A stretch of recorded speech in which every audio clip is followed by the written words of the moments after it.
ఏం చేసిందో ఇవాళ అయితే నేను చూపించిపోతున్నాను. ఫస్ట్ అయితే రైస్ అయితే మా మమ్మీ చేసింది. తర్వాత అయితే చూసారు కదా పన్నీర్ కూర అయితే చేసింది. చూసారు కదా ఇదైతే అంటే వంకాయ కూర చూసారు కదా. నెక్స్ట్ ఇదైతే ఏంటంటే రసం చూసారు కదా ఫ్రెండ్స్.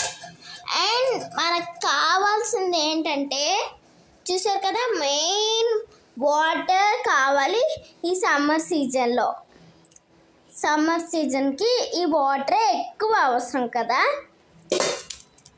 అండ్ ఆ బాటిల్ సరిపోతే ఫిల్టర్ బాటిల్.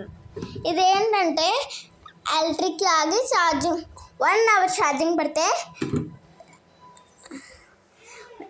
24 hours వాచ్ అవుతూనే ఉంటుంది. చూసారు కదా ఈ బటన్ నొక్కితే చూసారు కదా ఇక్కడ నుంచి వాటర్ వస్తుంది. Bye bye. Like and subscribe.